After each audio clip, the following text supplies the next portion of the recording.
कौन तुम खबर पचारे उत्तर कि विदेश गस्तर जी सिंगापुर जी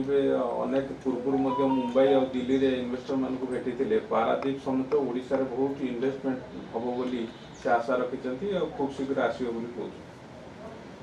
देखो प्रथम तो मुझे कहबी जदि मानवर मुख्यमंत्री डेलीगेशन नहीं कि जदि सिंगापुर जाऊँगी ओडिशा को पुंजीनिवेश आने निश्चित भाव में स्वागत जहाँद्वारा कौन सन्देह ना किंतु अपर पक्ष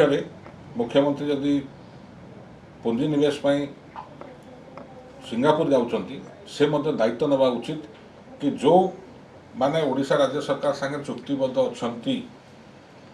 से किभली भाव में शिल्प अनुष्ठान ये स्थापन करेंगे से संक्रांत गोटे अनुकूल ओडिशा रे वातावरण सृष्टि कर आवश्यकता अच्छे मु अतीत में जड़े लोक ओडिशा रे पुंजीनिवेश कर जड़े शिल्पपति आठे शिल्प लगेब ताकू से भाया अनुकूल वातावरण दरकार एवं से भाई विश्वास हवा उचित शिल्पपति पुंजीनिवेशकारी राज्य सरकार नीति एवं नैतिकता एवं माननीय मुख्यमंत्री को मुझे जरिए यह अनुरोध करी प्रथम आगे से वातावरण को ठीक करूँ से वातावरण ठीक न होता हेतु आज ओडिशारू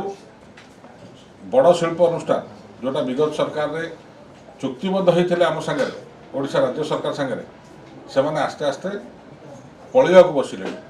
से संक्रांत माननीय मुख्यमंत्री गुरुत्व सह विचार करने उचित एवं जेहेतु तांकर आम सागर एमओयू होती से निपन स्टील हो बा जेएसडब्ल्यू हो